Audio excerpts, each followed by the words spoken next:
de toute évidence, il y a une voiture en dessous. Et c'est... Voilà.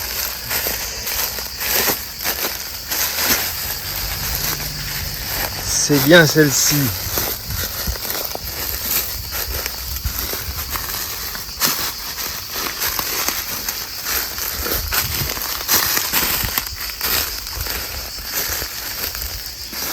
Hop, hop, hop, hop, hop.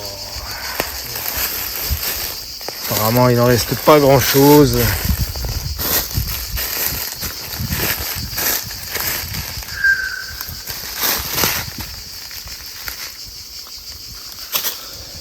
Je vais essayer de me rapprocher.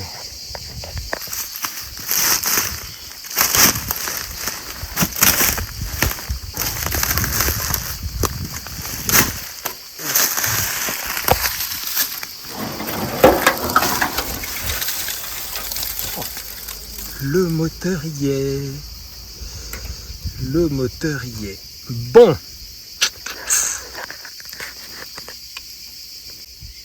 Je vais essayer de dégager le capot.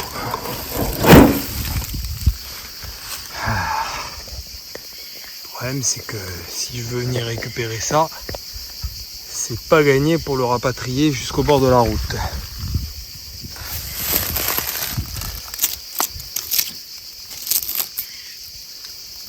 Donc on est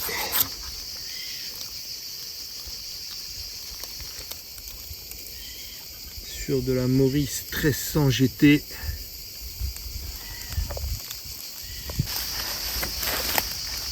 Bonjour à tous. Alors c'est une présentation un peu particulière. Comme vous pouvez le voir, donc je suis devant une épave. Une épave qui a la particularité de posséder le même moteur que celui qui va équiper la Mini de course. Donc c'est pas par hasard que je suis ici. Le seul problème, c'est que si je veux le récupérer, vu la configuration à la fois du terrain, ça va être assez compliqué. Mais en tout cas, il est là. Voilà, alors pour une fois, donc là je suis en Corse du Sud. Exceptionnellement, j'ai fait le déplacement pour pouvoir voir la voiture et en même temps, j'en profite pour vous présenter la vidéo de ce samedi. Pour ceux qui ont regardé la petite rétrospective mercredi, je l'ai expliqué, semaine galère. Mais quand je dis galère, le mot est faible. J'ai passé des heures, parce que c'est vraiment le cas, pour extraire en l'occurrence des goujons. Donc je vais rester sur des épisodes longs.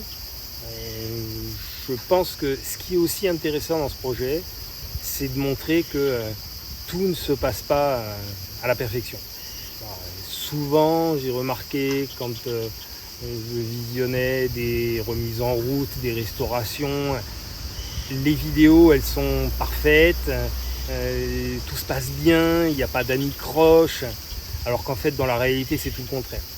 Et là cette semaine c'est un parfait exemple. Je vous dis, quand je vois que j'ai passé 2 heures, plus de 2 heures pour sortir un goujon de la culasse, c'est sûr que à l'image, si je vous montre le début de l'opération et la fin, ça va tenir sur 10 secondes et ça ne représentera rien, alors qu'en fait c'est beaucoup de travail, beaucoup de fatigue, de l'attention. Voilà, donc j'ai eu quelques épisodes cette semaine dans ce sens-là. Bon, ça avance malgré tout, heureusement. Je suis motivé plus que jamais, même si les conditions de travail, il fait très très chaud, les conditions de travail sont compliquées. Mais je sais aussi que vous me suivez et ça c'est une sacrée motivation. Le temps, là malheureusement comme je le disais la semaine dernière, le compte à rebours a commencé. Donc je n'ai plus le droit ni à l'erreur ni de perdre du temps sur autre chose. Bon, là c'est un peu exceptionnel. Je veux dire, ce moteur, s'il est encore restaurable ou irrestaurable, il le sera, mais voilà, je préfère me dire qu'on va prendre le départ du Tour de Corse en ayant peut-être un moteur d'avance. C'est toujours un plus, sachant que on est tout à fait en mesure, si demain je casse le moteur, je suis tout à fait en mesure de le changer pendant la nuit et de reprendre le cours de la compétition le lendemain. Voilà, donc place aux images, n'hésitez pas, comme à mon habitude, n'hésitez pas à partager, n'hésitez pas à liker, n'hésitez pas à vous abonner pour ceux qui ne sont pas encore abonnés à ce projet. Et puis pour le reste, la boutique, apparemment j'ai vu qu'il y avait déjà quelques achats, donc faites-vous plaisir, ça va nous aider. Pour la cagnotte, j'ai encore des personnes qui ont participé, merci beaucoup. Une fois encore, ça va servir au moment de valider l'engagement, donc c'est la raison pour laquelle pour l'instant elle est toujours en ligne et je ne touche pas. Voilà. Bon visionnage et quoi qu'il advienne, je vous dis à samedi prochain.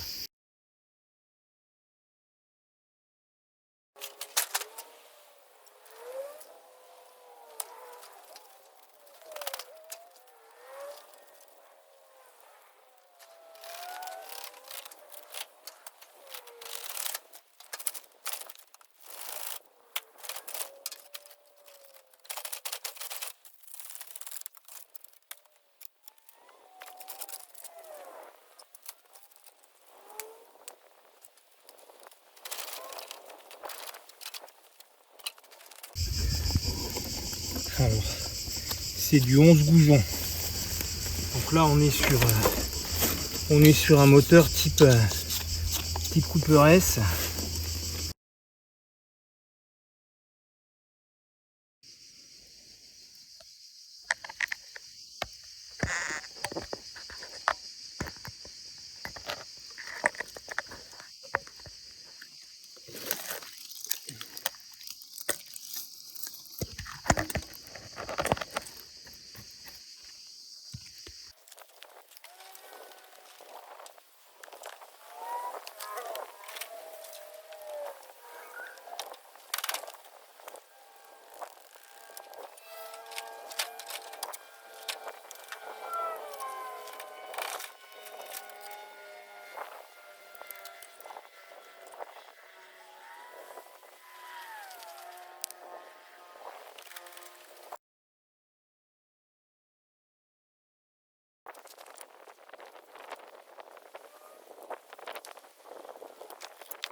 Allez, on va s'arrêter là pour aujourd'hui. De toute façon, ça sert à rien que je m'acharne.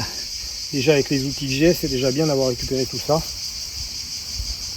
Allez, je remonte la culasse et les carbus. C'est déjà pas mal.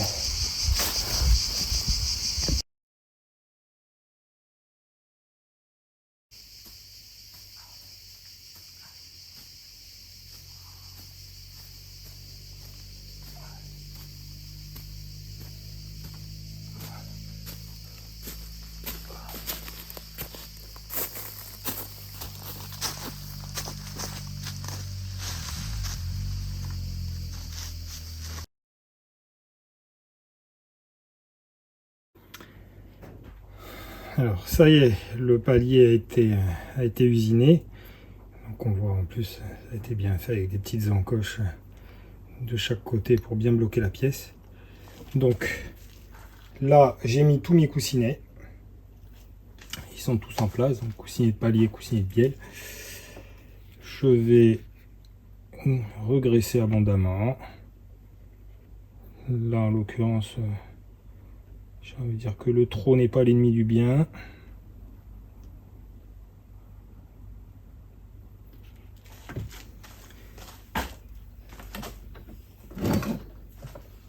Alors, mon vilebrequin.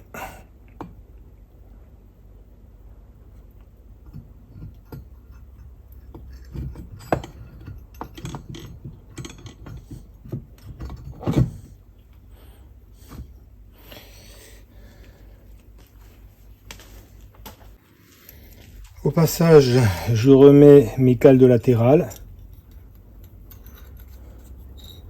Alors, ce sont des cales qui évitent les mouvements du moteur dans ce sens-là. Alors, pour la petite anecdote, j'ai refait le moteur de la voiture de ma fille il y a quelques mois. C'est un 1200 VTI de chez Peugeot. Voilà, le vilebrequin était juste mort à cause de ces cales qui ont pris un jeu phénoménal. Je dois avoir la vidéo. Si vous la voyez à la suite de ça, c'est que je l'ai retrouvé.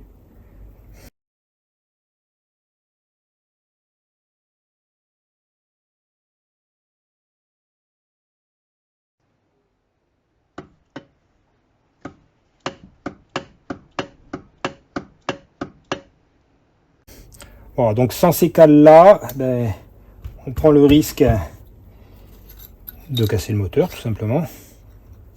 Alors, il y a un jeu à respecter. Je peux pas tout mettre sur les vidéos, mais je vais contrôler. Et puis là, je remonte donc tous les papiers. Oui, je remonte les papiers. Je remonte tous les paliers, les chapeaux de bielle, et on se retrouve une fois que l'embiellage est serré.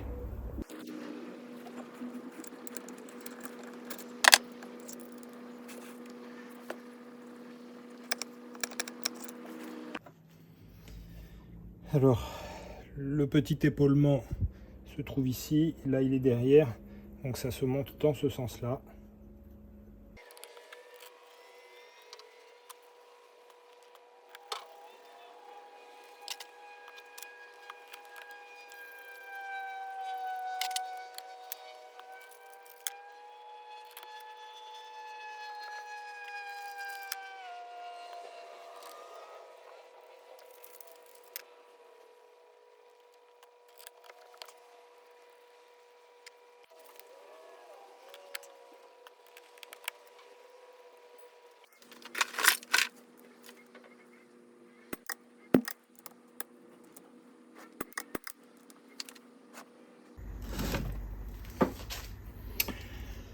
Bon, je bloque mon moteur.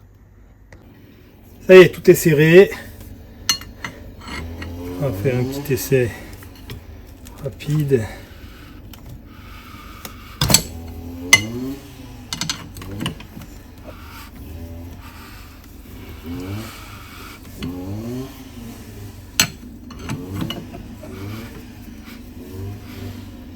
Voilà, ça tourne à nouveau. Je vais retourner le bloc moteur et puis je vais faire le premier contrôle, déjà je vais chercher le point mort haut et je vais prendre la mesure du volume du piston. Alors j'ai placé le bloc moteur sur un carter de boîte que j'avais dans mon stock. Voilà, là on va passer aux choses qu'on peut qualifier de sérieuses. Voilà, donc là j'ai un appareil qui s'appelle un comparateur. Et celui-ci a une particularité, outre le fait qu'il soit vintage. Il vient d'un pays qui n'existe plus. Je vais vous agrandir ça, vous allez comprendre. Voilà, comme vous pouvez voir, Made in USSR, Union des Républiques socialistes soviétiques, donc, qui n'existe plus, sauf erreur, depuis 1989, enfin l'explosion de l'Union soviétique, oui je crois que c'est ça, 89, la chute du mur de Berlin, Gorbatchev. Ça ne nous rajeunit pas tout ça. Enfin voilà, donc pour les jeunes générations qui n'ont pas connu l'Union soviétique, voilà, donc l'URSS, USSR en anglais, ou d'ISSR en allemand, voilà, et URSS en français. Alors, je vous explique ce que je vais faire avec ce comparateur. Alors, j'ai mis le doigt donc en appui sur le piston. Là, j'ai monté donc mon piston, ce qu'on appelle le point mort haut, donc haut pour le haut du bloc cylindre, enfin du bloc moteur. Et pour être certain d'être véritablement au point mort haut, en fait, si je tourne le vilebrequin, ça va agir. Si je touche la caméra en même temps, ça va pas le faire. Voilà, donc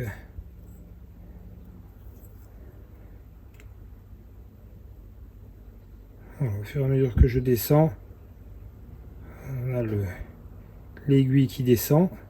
Donc moi, je vais remonter. Et en fait, je cherche le point où l'aiguille va s'arrêter avant de repartir dans l'autre sens.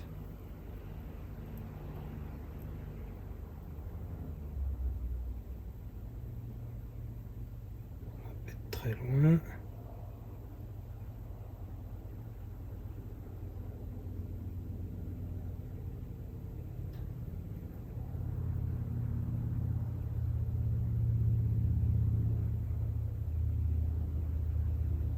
A priori, je pense qu'on est au point mort haut.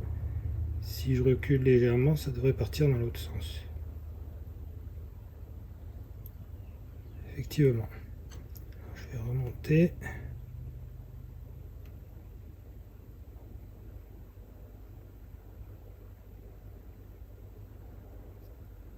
Voilà. Donc là, je suis au point mort haut.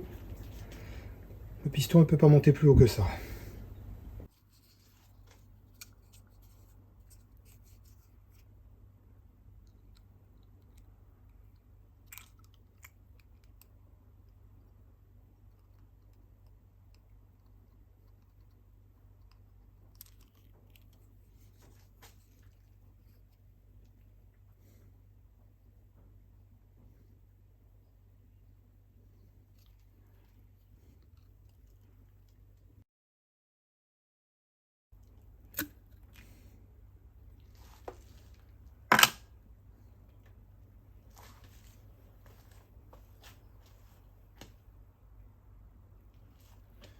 Bon, une fois la mesure effectuée, j'enlève ma plaque. Je nettoie rapidement mon plan de surface avant que la colle ne prenne. Voilà.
Je vais passer la portée au sablage, sinon ça va pas le faire.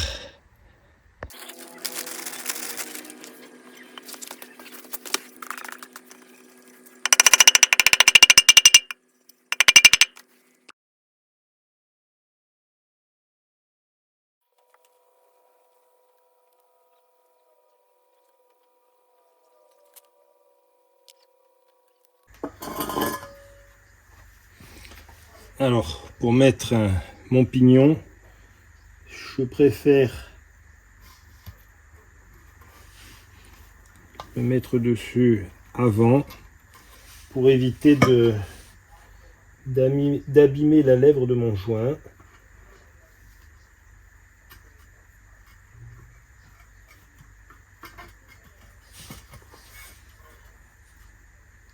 Voilà, là il est en place.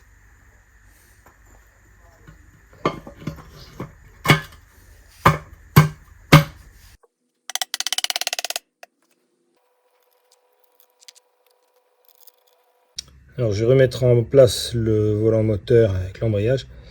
On voit les trous d'équilibrage. Sur le vilebrequin, il y avait 2 endroits qui avaient été meulés. Et ici, donc, ça a été percé pour pouvoir l'équilibrer. Important aussi, ne pas oublier cette rondelle qui permet, en cas de suintement du joint, bon là il est neuf, mais avec l'âge à la longue, si ça perd, ça évite qu'il y ait des suintements qui aillent directement sur l'embrayage. Voilà. Alors pour bloquer le volant moteur sur le vilebrequin, il y a une rondelle clavetée. Là, on voit clairement qu'on n'est pas bon. Donc, je fasse tourner mon volant moteur. Voilà. De manière à pouvoir venir passer donc ma rondelle clavetée. Alors là aussi, il y a un sens. Si on la met pas bien, on n'est pas centré. Là, si je la mets comme ça, elle ne rentre pas de toute façon. Voilà. Et il reste à mettre la grosse vis centrale.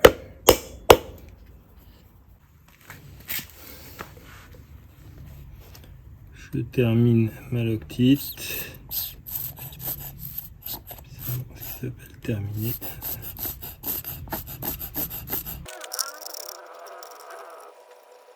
Allez, on va serrer au couple.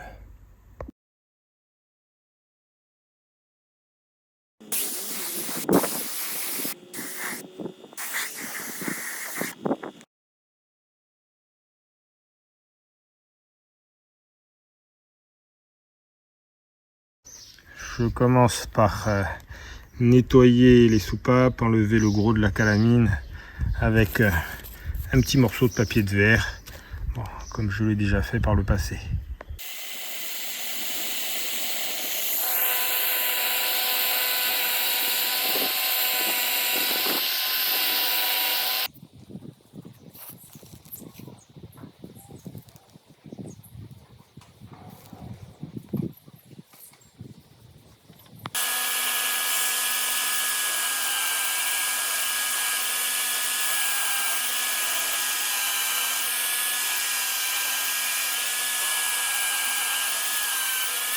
Alors, grand classique, le rodage de soupape. Donc là, j'ai de la pâte à rôder que je vais venir mettre sur la portée de la soupape ici.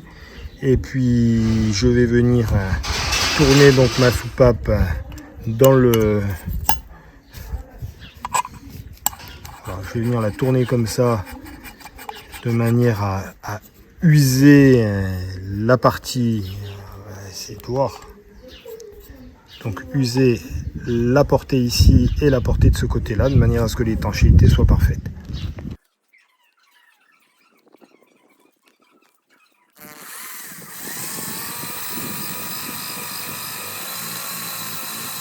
Allez, je mets en place des joints de queue de soupape neufs. Allez, je mets en neuf donc des doubles ressorts de soupape. Pareil, prix chez Datch, c'est de la pièce MED. Hein. Pièce spécifique compétition, voilà, donc je vais les remonter.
Alors, je vais maintenant mettre un petit joint de colle à joint, colle silicone, mettre ma plaque et j'ai mis la bougie, donc je vais injecter du liquide et calculer le volume de ma chambre.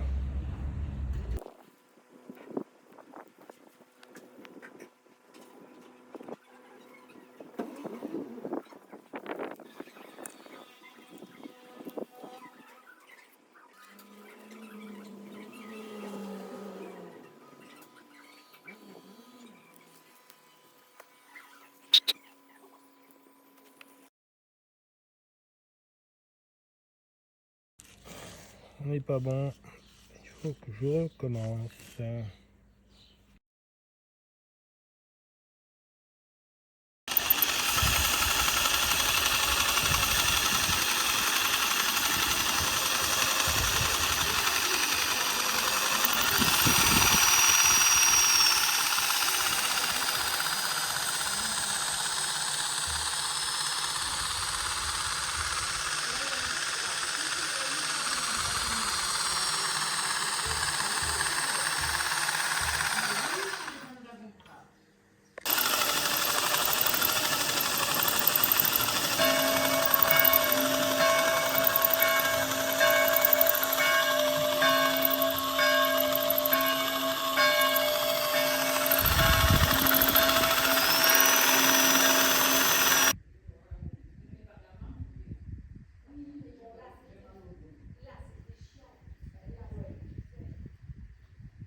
Et là je suis sur la culasse du 1000 cm3. Bon, elle est presque neuve, hein, ça vous pouvez vous en rendre compte. C'est impressionnant l'état général. Alors initialement je l'avais mise dans la remorque, prête à l'envoyer au recyclage, sauf que il y a toujours des choses à récupérer dessus, et en l'occurrence j'en ai deux. D'abord j'ai cette pièce là parce que je ne l'ai plus, derrière il y a le thermostat, et puis la seconde, les deux tiges filetées ici sur la culasse du moteur, j'en ai une qui est cassée. Voilà, donc comment passer des choses que je ne devrais pas avoir à faire sur une restauration classique, là à mon avis je vais essayer de les sortir rapidement, mais c'est encore un coup à un quart d'heure, 20 minutes de perdu. Je vais pas parler mal de mon projet, mais Certeo, tu n'es beau subiu di sta vituraccia. Je vous laisse traduire pour ceux qui ont la curiosité de savoir ce que je viens de dire.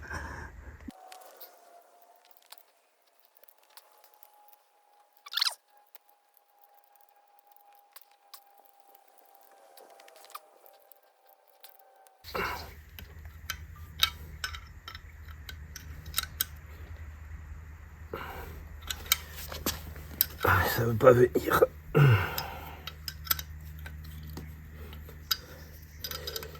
Ça force sur le filetage des écrous qui finissent par lâcher, et du coup je n'ai plus de prise. Alors je pourrais chauffer, sauf que bien entendu je suis tellement pris par le temps que on est dimanche, je n'ai pas pensé à racheter une réserve de gaz pour mon chalumeau, donc je ne peux même pas chauffer ma pièce. Oh là là là, c'est pas du travail ça. Ouais, il m'en faut une sur les deux. J'ai monté la seconde en espérant avoir un peu plus de chance. Allez, c'est bon.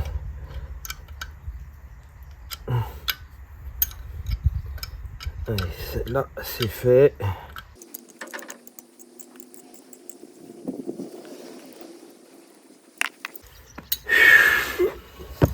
Voilà, ça va être beaucoup plus coton, parce que le problème sur cette pièce, c'est que ça s'est oxydé à l'intérieur, acier rouillé sur aluminium qui s'oxyde. 9 fois sur 10, cette pièce là malheureusement, quand elle est prise comme ça, elle se casse. j'ai éventuellement une option. De toute façon, la culasse, j'ai pas prévu de la garder. Je peux éventuellement couper la fonte ici. Et puis sur cette partie-là, on essaiera de le sortir comme ça. Allez, je vais essayer ça.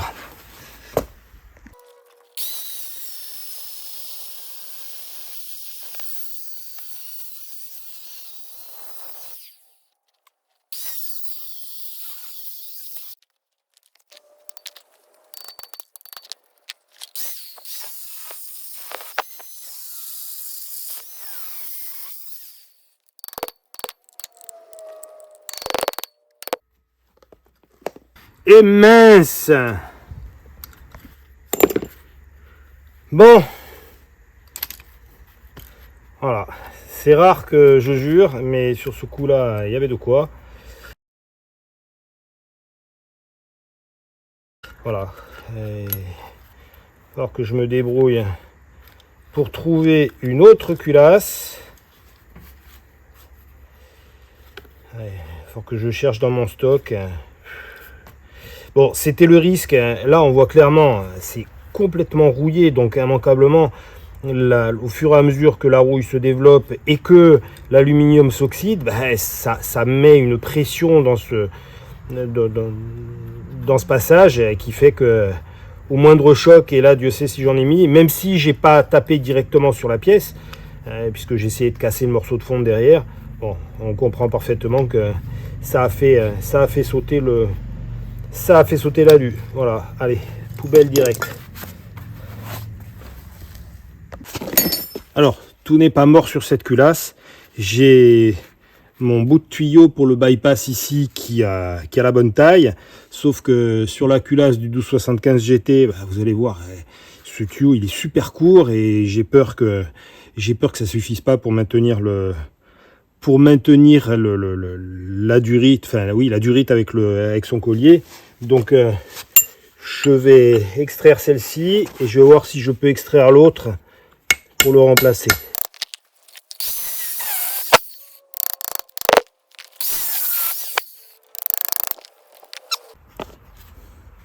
Allez, ça part à la poubelle.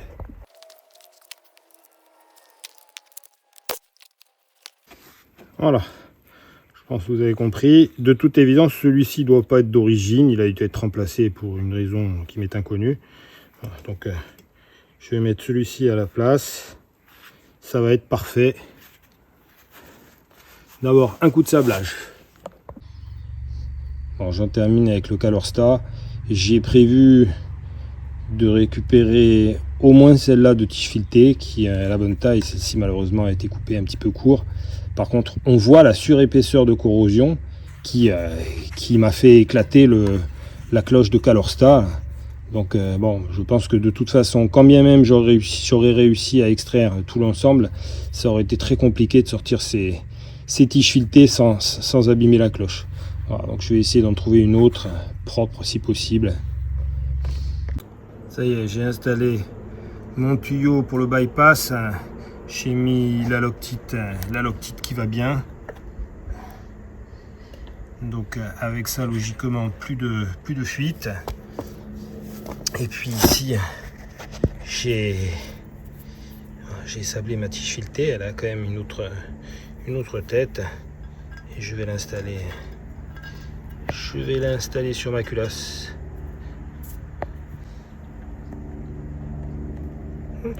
Et oh, le doigt, là. On va recommencer. Ça y est, j'ai microbillé mon goujon.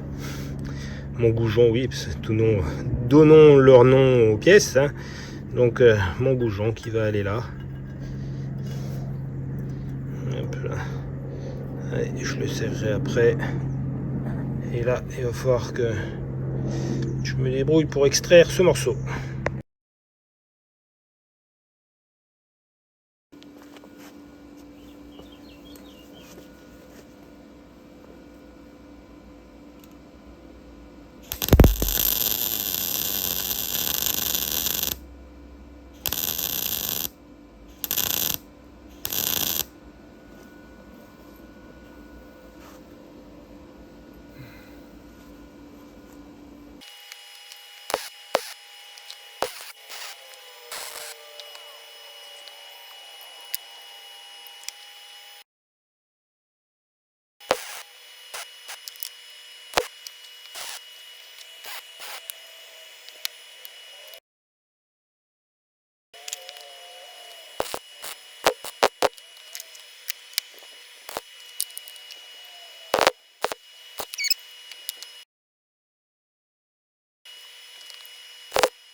Allez, je vais attaquer le remontage des pneus sur les jantes. Alors, petite chose à savoir sur les Austin, le déport, quand on monte les pneus, le déport côté extérieur sur la jante est plus important. Donc en fait, il faut les monter à l'envers, tout simplement parce que si vous essayez de les monter en les passant par ce bord-là, il risque de vous arriver ce qui m'est arrivé il y a quelques années, à l'époque où j'avais pas la machine et je n'avais pas l'information. J'ai fait monter les pneus dans une station et il a forcé sur le flanc pour pouvoir le rentrer. Et malheureusement, au bout de 3 km d'épreuve chronométrée, le pneu il a lâché. Le cerclage métallique a été tellement forcé que ça a lâché. Et bien entendu, j'ai dû m'arrêter en spécial pour changer la roue. 4 minutes, 4 minutes de perdu. Voilà, pour ça c'était pour la petite anecdote. Donc je monte mes pneus, je vais mettre donc mes valves et ensuite je réinstalle sur la voiture. Alors là, voici bêtisier. Une valve, un embout, un obus, je sais plus comment ça s'appelle. Voilà, je me mets la pression toute seule, tout seul. Voilà, aujourd'hui, je bats les records. Je me mets la pression tout seul à vouloir absolument retrouver le nom. Oui, c'est un obus de mémoire. Voilà, donc, j'en mets un neuf.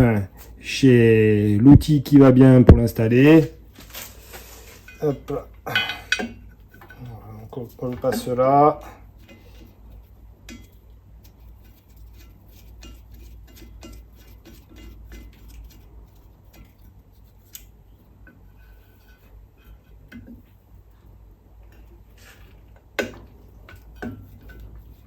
Ecco.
Les jantes sont en place.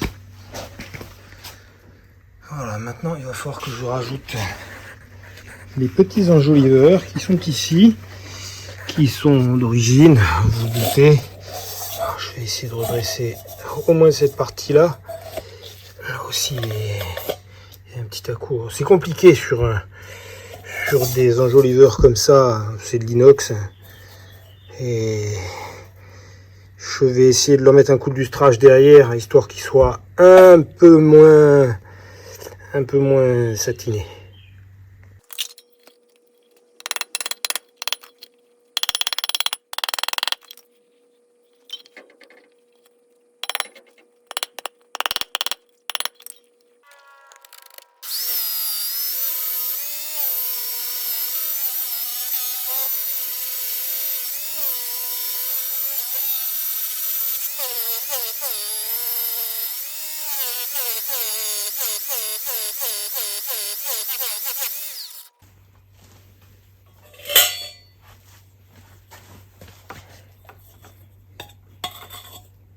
Bon, c'est pas encore parfait, c'est déjà un petit peu mieux.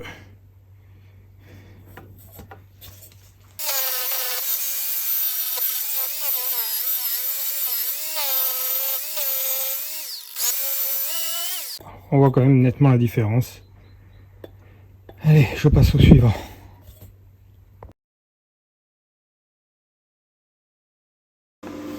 Bon, je suis toujours sur ma culasse, je n'ai toujours pas réussi à sortir mon morceau de goujon au niveau du calostat. Par contre, celui-ci logiquement devrait venir.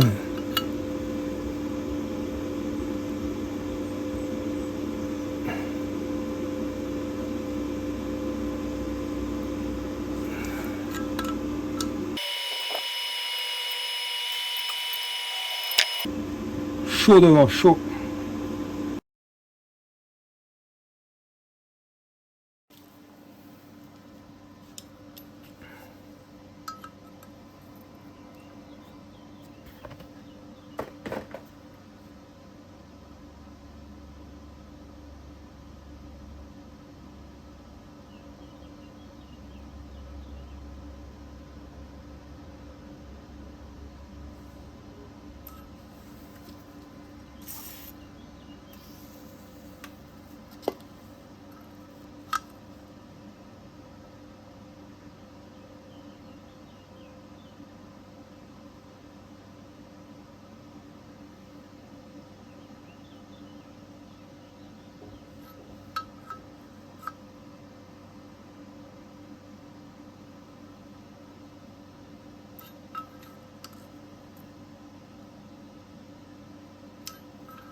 Yes!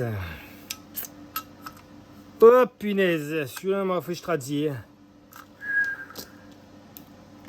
Je sais pas si on voit le nombre d'essais que j'ai fait, je les compte même plus, à mon avis il y en a au moins une bonne vingtaine.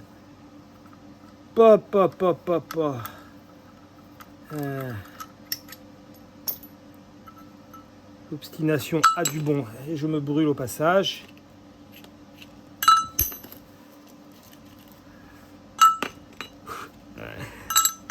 On va pas arriver à le montrer à la caméra.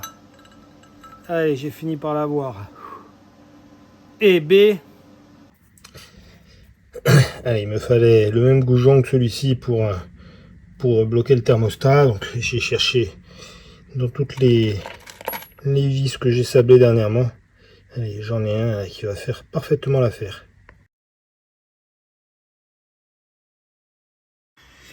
Je les accumule sur cette culasse. Alors là, je viens de me rendre compte que j'avais deux sièges de soupape qui étaient fendus. Donc du coup, j'essaye de récupérer sur ceux-là.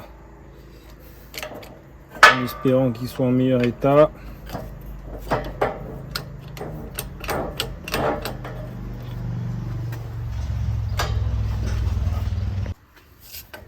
Spielberg, première.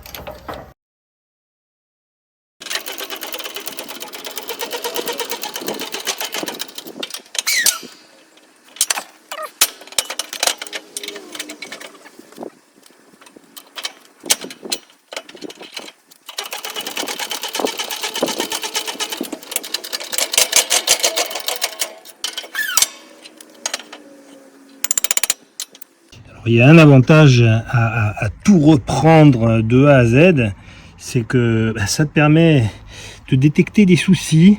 Voilà, de soucis, là il y en a un sur ce siège de soupape qui est fendu. Voilà, je m'en suis pas rendu compte la première fois. Et en fait, après inspection des autres sièges de soupape, il s'avère que j'en ai un second qui est également fendu. Donc c'est la raison pour laquelle j'ai récupéré sur la culasse 2000, j'ai récupéré deux sièges de soupape en bon état. Alors, Dans l'absolu, il aurait fallu que je les mette en neuf et même mettre des sièges en bronze. Bon, je n'ai pas encore remonté la culasse, c'est pas dit que je ne fasse pas une commande en express chez Datch pour pouvoir, tant qu'à faire, remonter des guides en bronze. C'est un plus pour la compétition. Voilà, je vais réfléchir à la question en fonction des délais.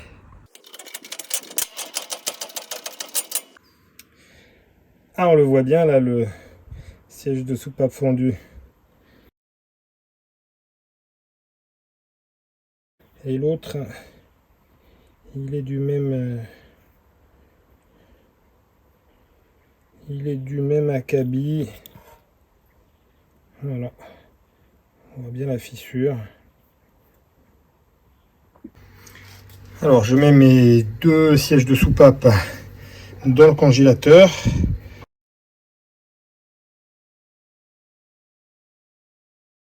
Comme ça, le métal va pouvoir se rétracter. Et logiquement à la presse, ça devrait être plus facile à rentrer sans trop d'efforts.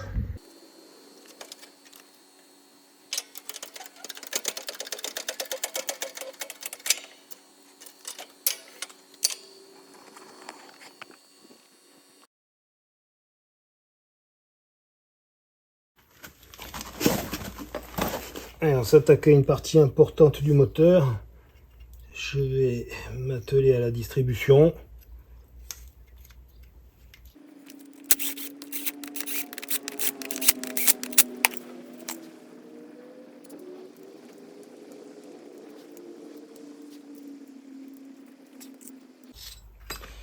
Alors, avant de remettre la distribution, je vous montre quand même.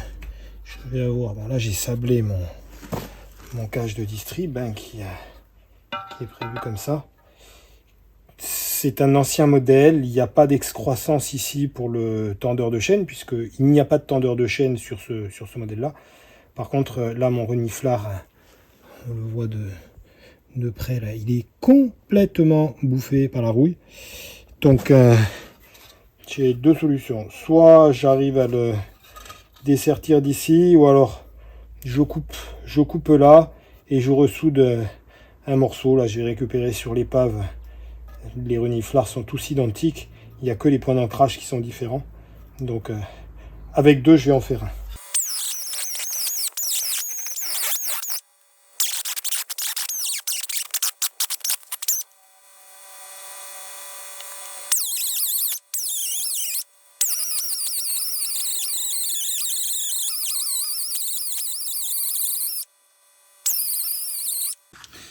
Souvent, quand je regarde des vidéos, je me fais toujours la même remarque. Quand on filme, on a tendance à faire en sorte que tout aille bien. Voilà, sauf que c'est pas souvent la réalité. Là, je veux dire, c'est un parfait exemple. Bon, j'ai récupéré sur celui-ci, bon, qui est différent, qui vient d'un 1000 cm3, j'ai récupéré juste l'embout. Donc, je pensais juste avoir à réenquiller dedans et à ressouder. Sauf que, si vous regardez bien, il y a des trous. Il y a des trous, donc voilà, ça c'est des galères que j'avais pas prévues, que j'avais pas programmées. C'est du temps de travail en plus, mais j'ai pas le choix. De toute façon, je n'en ai pas d'autres. Et puis l'idée c'est bien de récupérer le maximum et pas de racheter en neuf. Donc voilà, c'est parti pour de la soudure. Et puis je termine le remontage de ce reniflard.